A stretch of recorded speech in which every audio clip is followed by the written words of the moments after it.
69,000 शिक्षक भर्ती से संबंधित दो बड़ी अपडेट हैं और उसी क्रम में पहली जो अपडेट है वो 69,000 सहायक शिक्षक भर्ती आरक्षण मामले में अगली सुनवाई 3 नवंबर 2022 को, उसको लेकर अपडेट है। जी हाँ, इलाहाबाद हाई कोर्ट की लखनऊ खंडपीठ ने जो 69,000 शिक्षक भर्ती में आरक्षण मामले में घोटाला हुआ था 19,000 सीटों पर, उसी को लेकर 3 नवंबर को सुनवाई नियत की है और इस पर अंतिम फैसला देने की भी बात कही है।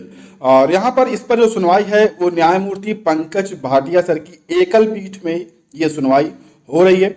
जो भी याची हैं उनका आरोप है कि नियुक्ति में दोहरा आरक्षण दिया जा रहा है दो तरीके का, ठीक है, तो उसे समाप्त किया जाए।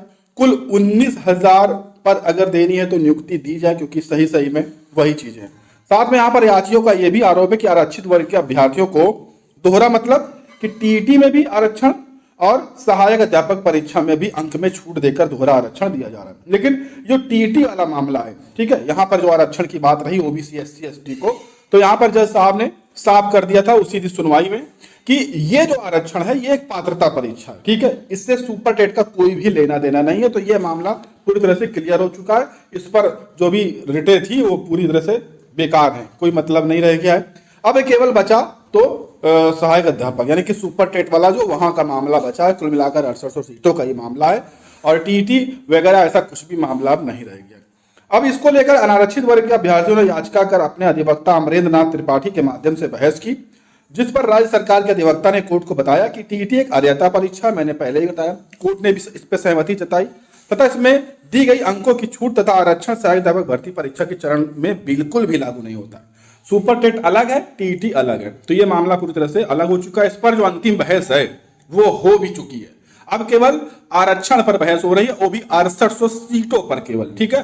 तो इसको लेकर लगभग सरकारी अधिवक्ता की बातें रखी जा चुकी हैं और इस पर अब एलपी मिश्रा सर बहस करेंगे 3 नवंबर को, ऐसी जानकारी, और काफी देर बहस करेंगे क्योंकि उनकी जो बहस है वो केस की राह डिसाइड कर देगी कि क्या होने वाला है, ठीक है। तो हम इस पर अपडेट देते रहेंगे, उसके लिए आप चैनल को सब्सक्राइब कर लें। वहीं पर 69,000 शिक्षक भर्ती में दूसरी जो अपडेट है उन छात्रों के लिए जो चयनित हुए थे, बेसिक शिक्षा में नौकरी पहले से कर रहे थे या 68,000 में या 12,000 में या 16,000 में, तो वो चाह रहे थे कि हमारा मनपसंद जिला मिले, इसलिए 69,000 में उन्होंने डाला। तो उन्हें अनापत्ति प्रमाण पत्र नहीं दिया गया था, जिस कारण से वो ज्वाइन नहीं कर पाए थे। तो यहाँ पर वो हाई कोर्ट गए थे, हाई कोर्ट से वो जीत गए और सभी चयनित अभ्यर्थियों को अनापत्ति प्रमाण पत्र देने का और साथ में नियुक्ति पत्र देने का हाई कोर्ट ने आदेश दिया।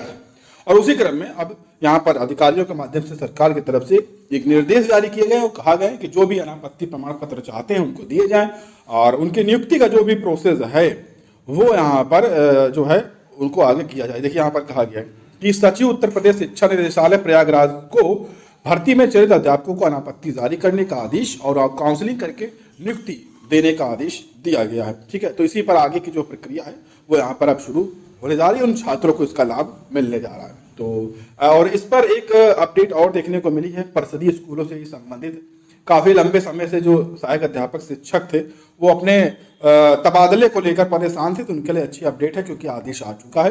परिषदीय स्कूलों के सरप्लस शिक्षकों के अब तबादले होंगे।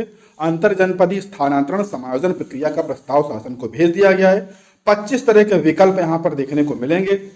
ग्रामीण क्षेत्र के शिक्षकों को भी यहाँ पर लाभ देखने को मिलेगा। और यहाँ पर इस प्रस्ताव में बताया गया है कि वर्तमान में जो स्थिति है, जो विद्यालय दिखेंगे आपको, आप देखेंगे कि 2800 प्राथमिक और 6650 उच्च प्राथमिक विद्यालय ऐसे हैं जो बंद और एकल हैं।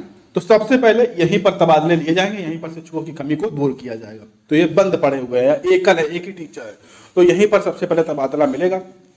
तो कुल मिलाकर आपको मनचाहा मिलने की संभावना कम है, लेकिन यहाँ पर जो भी अध्यापक आना चाहें वो आ सकते हैं, यही ऑप्शन पहले खुल सकते हैं, ऐसा यहाँ पर निर्देश देखने को मिल रहा है। प्रस्ताव भेज दिया गया है, बस शासन से मंजूरी का इंतजार, उसके बाद आदेश पूरी तरह से जो इसका शासनादेश है वो बेसिक का जारी हो जाएगा। ऐसी लेटेस्ट अपडेट के लिए आप चैनल को सब्सक्राइब कर लें।